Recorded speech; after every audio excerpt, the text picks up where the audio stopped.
Bonjour à tous, j'espère que vous allez bien. Je reviens pour vous faire un tirage pour les Starseed. Donc c'est un spécial Enfants des étoiles. Le premier d'une longue série, parce que je crois ils m'ont demandé de mettre ça en place, donc je le fais, il n'y a pas de problème. Donc voilà, donc c'est vraiment un tirage spécifique graines des étoiles. Ce ne sont pas des tirages qui vont vous parler de ce qui se passe dans le monde, de si Diti va arrêter la guerre entre la Russie et l'autre pays de la reine. Ce n'est pas non plus, ce ne sont pas non plus des tirages qui vont vous permettre de savoir si la situation économique en France et dans le monde va s'améliorer, si finalement ce qu'on nous dit dans les médias va se réaliser ou pas. Là, non, on est vraiment sur des tirages qui concernent les enfants des étoiles, les Starseed éveillés, ou ceux qui sont en train de se réveiller parce qu'il y a une très grosse vague voilà, d'individus qui reconnectent enfin avec leurs véritables origines, qui y sont, et qui commencent à se demander ce qu'ils sont venus faire. Enfin, ils se posaient déjà la question avant en général, mais là ils se la posent vraiment en conscience. Et donc voilà, il m'a été demandé de faire des tirages pour pouvoir leur permettre de savoir un peu où ils en sont. Je m'excuse, hein, j'ai un problème au niveau de la gorge. Donc voilà, des tirages pour leur permettre de savoir un petit peu où ils en sont et pouvoir cheminer un petit peu plus par rapport à leur rôle, leur mission, ce qu'ils font là. Cette fameuse question de qu'est-ce qu'on fait là. Donc pour ça, j'ai créé du coup un tirage à 4 niveaux. Donc dans le premier niveau, il va s'agir de voir un petit peu la météo, les actualités Starseed, la météo énergétique de ce qu'ils traversent là actuellement. Dans le deuxième niveau, on va regarder ensemble les défis qu'ils ont à relever là actuellement. Et en troisième niveau, les actions qu'ils pourront mettre en place dans la matière pour s'aider. Et puis en message de clôture, on verra voilà, ensemble quel a été le message qu'ils peuvent utiliser en mantra sur les prochains jours pour les accompagner dans leur cheminement. Donc, la première ligne, c'est en colonne, ouais, c'est la première colonne en fait que vous avez sur l'image qui précède juste cette vidéo, la photo du tirage complet. Donc la première ligne qui concerne donc du coup l'énergie du moment sur la planète Starseed, comment ils se sentent en ce moment, comment vous vous sentez. Donc évidemment vous allez rencontrer des peuples galactiques que vous ne connaissez certainement pas, mais c'est pas grave, je vais en parler tout vite à chaque fois que je vous en présenterai un afin que vous sachiez pourquoi il se présente dans le tirage. Donc la première carte qui était tombée concerne les Ferenmi, peuple galactique de la 25e dimension, comme les Arthuriens. Peuple très solitaire, mais par choix, puisque pour vraiment finir d'épurer tout ce qu'ils ont à épurer, pour vraiment s'alléger encore plus de ce qu'ils ont pu vivre dans les dimensions précédentes, ce peuple a fait le choix d'une vie solitaire. Mais quand on dit solitaire, c'est solitaire. C'est un individu sur une planète tout seul. Il n'y a pas de congénère, il est tout seul, toute sa vie. Et en fait, cette solitude est donc voulue pour permettre le travail sur soi, en fait. C'est la méthode que eux ont choisie dans cette 25e dimension dans laquelle ils sont pour continuer leur ascension. Tous les peuples galactiques n'ont pas choisi ça, mais eux, en tout cas, ils ont fait ce choix. Donc la première carte, donc, ce sont les Ferenmi qui se sont présentés. puis sont venus les hyperboréens. Alors, ils ont l'air très, très méchants comme ça, mais en fait, ils sont très, très gentils. Je vous en parlerai, je pense, à l'occasion d'une des soirées galactiques, hein, parce que j'ai commencé à mettre en place des soirées galactiques. La première date, c'est le 9 avril. Donc, voilà, je vous mettrai les liens pour les soirées galactiques en barre d'infos. Donc, les hyperboréens, qui sont des êtres de la 5e dimension, et qui ont aussi une longue histoire avec les notions d'entrave et de contrainte. Et donc, du coup, c'est un peuple qui est devenu très sage au travers de ça. Et donc, c'est leur sagesse qu'ils nous proposent à titre d'expérience dans ce tirage.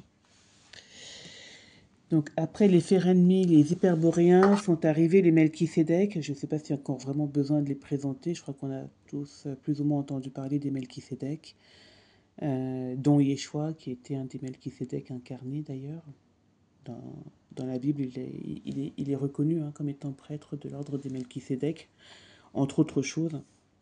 Donc voilà, les Melchisédek, ces grands sages, ces grands savants, qui vivent dans des dimensions très parallèles, et dans un univers un peu protégé, on va dire.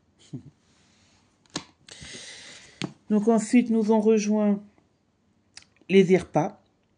Donc des IRPA qui sont généralement des pilotes de vaisseaux qui fonctionnent en meute au travers de liens d'amitié sincères et unis.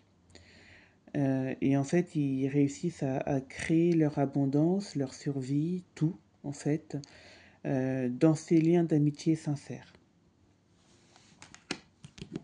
Et puis, en dernier, on a eu les réticuliens.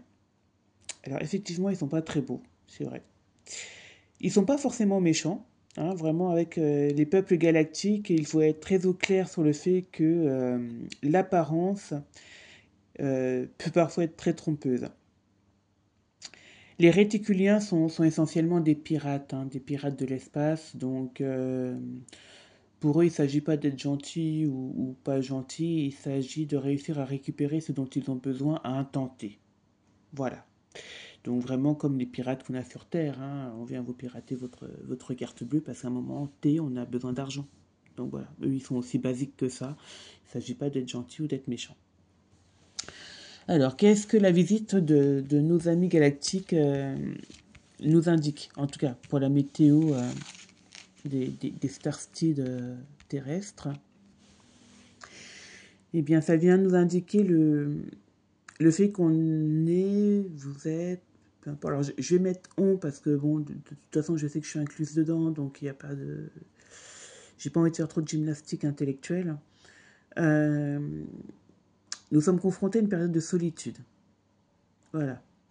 De solitude, même si on est entouré, vous pouvez être entouré de 15 000 personnes et vous sentir quand même seul.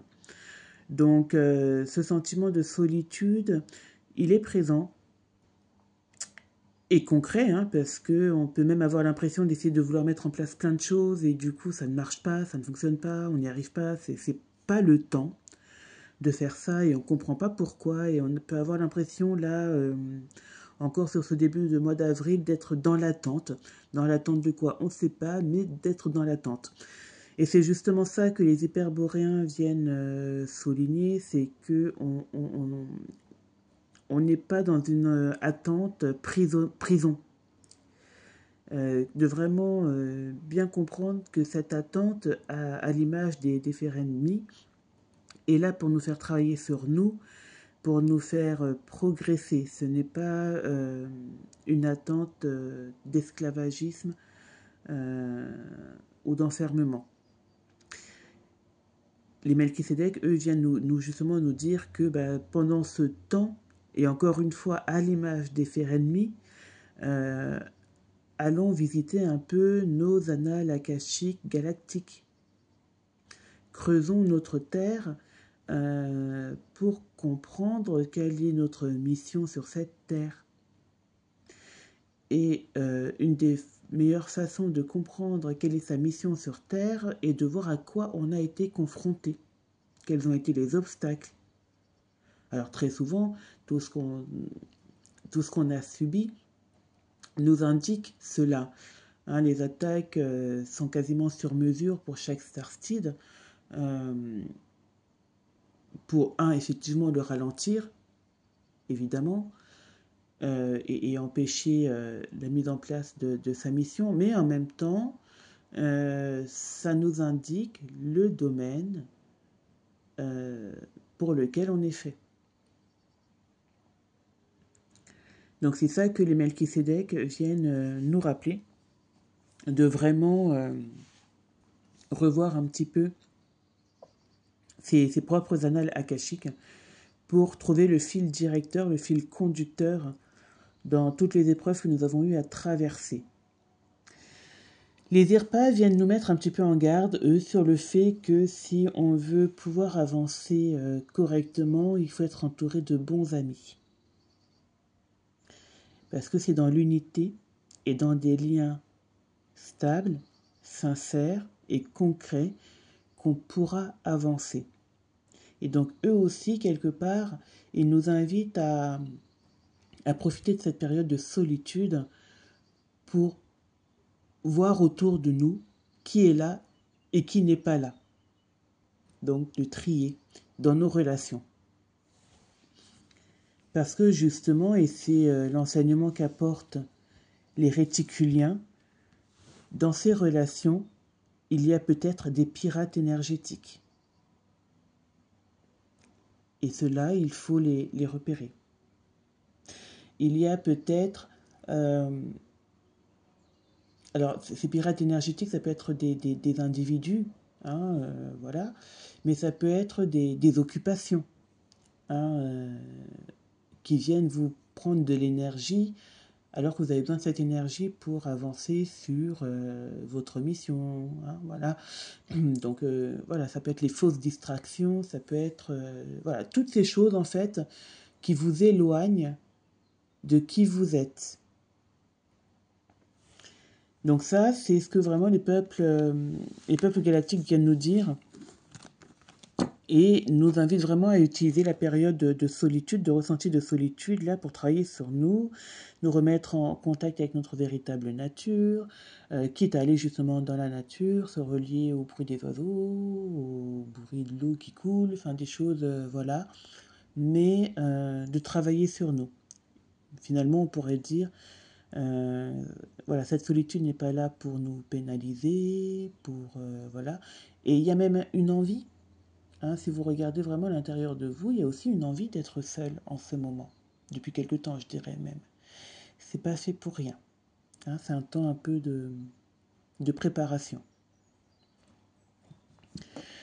Donc ensuite, on va regarder quels sont les obstacles dans la matière qui peuvent justement venir vous parasiter,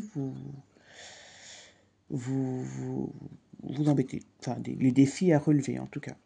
Donc par rapport à ça, la première carte qui est tombée, c'est celle de Capella, la constellation de Capella, la chèvre, suivie de la constellation de Deneb Algébi. Alors j'ai trouvé ça assez drôle parce qu'en plus, quand on regarde, alors ce sont deux cartes qui parlent de chèvre, hein, parce qu'ici aussi on a une chèvre à à queue de serpent. Et là on a une chèvre, Capella. Et en fait les deux cartes se tournent le dos. Donc ça qui est assez intéressant sur ce tirage et qui nous montre effectivement qu'il y a une lutte, hein, entre deux énergies qui pourtant pourraient aller ensemble, mais qui semblent pour le moment en dualité. Donc Capella nous parle de liberté, elle nous parle de besoin d'indépendance, de recherche de cette liberté d'être, de l'envie de se révéler, de l'envie de faire tomber les masques finalement et de revenir dans son authenticité. Et à côté de ça, on a Deneb Algébi qui nous parle de l'engagement. Donc l'engagement, c'est quoi ? C'est face à qui on est engagé en fait. Deneb Algébi vient nous interroger là-dessus. Est-ce qu'on est plus engagé envers les autres et du coup on se renie soi-même en partie, ou est-ce qu'on est plus engagé envers nous-mêmes? Et c'est ça en fait la question de Deneb Algébi dans ce tirage. Et du coup, le défi à relever pour les Starseed actuellement, dans cette période de début avril, c'est vraiment voilà, se poser cette question de est-ce que je suis authentique? Est-ce que je continue à jouer le rôle qui a été le mien durant tout ce temps? Ou est-ce que je préfère vraiment reconnecter avec qui je suis, me révéler tel que je suis, quitte à ce que ça déplaise à certaines personnes? Voilà, c'est le défi à relever, c'est celui, je dirais, de l'authenticité et d'accepter aussi d'arrêter de jouer à ces jeux sociétaux qui étaient certes utiles jusqu'à ce temps-ci de notre vie, mais qui, là, va commencer à nous desservir sérieusement.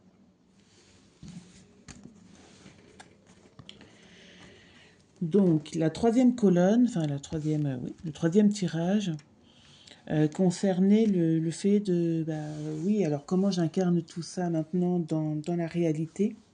Alors, c'était assez drôle parce que du coup, la première carte qui est tombée, c'est celle d'Héphaïstos, hein, l'artisan. Suivi de l'hippocampe d'Amphitrite, puis le goûter de tante Zelda. Alors, bon, Héphaïstos, je ne sais pas s'il faut encore le présenter, mais voilà, c'est l'artisan, c'est celui qui travaille son matériel avec, à l'aide du feu pour en faire ressortir la beauté. Hein, voilà, lui, il est concentré sur son œuvre d'art. C'est aussi quelqu'un qui travaille seul, d'ailleurs. Hein, Héphaïstos nous parle lui aussi de cette nécessité de prendre un temps de solitude, de prendre un temps de repli pour pouvoir travailler sur son art et pouvoir se développer au mieux, hein, et de pouvoir le faire dans l'harmonie et dans le calme. Donc lui, il nous invite vraiment à utiliser notre feu intérieur pour créer, pour oser enfin créer. L'hippocampe d'Amphitrite nous encourage, elle, à aller au-delà des apparences, de nos apparences déjà, mais aussi des apparences extérieures. Hein, on parlait tout à l'heure avec les réticuliens de ces amis qui sont peut-être des pirates, de ces divertissements qui viennent pirater aussi le logiciel. Voilà, donc l'hippocampe d'Amphitrite vient aussi mettre en garde contre cela, contre le fait que les monstres et les pirates ne sont pas forcément ceux que l'on croit, et que il ne faut pas hésiter à reconsidérer des fois les choses, les situations ou les personnes pour comprendre vraiment leur vibration et le rôle qu'ils jouent dans nos vies. Le goûter de tante Zelda, lui, alors c'est le moment un petit peu sympa, j'aime bien quand elle nous invite au goûter, parce qu'il nous parle de repos en fait, hein, il nous parle de s'offrir des douceurs, de prendre soin de nous en fait, hein, voilà, de se faire du bien et d'arrêter de culpabiliser, de réfléchir, de mentaliser, de faire tout ça. C'est vraiment de céder à la gourmandise, en fait, de céder pardon, à la gourmandise qui réchauffera le cœur et le corps. Donc cette gourmandise, elle n'est pas forcément alimentaire, hein, ça peut être se faire plaisir, voilà, des plaisirs simples, il y en a beaucoup, mais ça peut être, voilà, faire plaisir à son enfant intérieur, je pourrais aussi le dire comme ça. Alors, le petit message de clôture qui est sorti à la fin de tout cela nous vient de Vénus. On a un mantra de Vénus. Alors, je vous montre la carte. Donc, ce mantra peut donc vous accompagner sur les 7 prochains jours, hein, puisqu'on est le vendredi 4 avril. Donc, vous pouvez l'utiliser. C'est un tirage sur 7 jours. Donc, voilà. Donc, le mantra de Vénus nous dit: Dans les spirales de l'amour universel, je trouve la paix et la plénitude. Dans les spirales de l'amour universel, je trouve la paix et la plénitude. Voilà. Donc en vous souhaitant un beau cheminement au long de cette spirale d'amour pour vous, d'amour universel pour vous, pour vous permettre de trouver la paix et la plénitude en ce temps de solitude. Voilà. Je vous souhaite une bonne journée. Je vous dis à bientôt.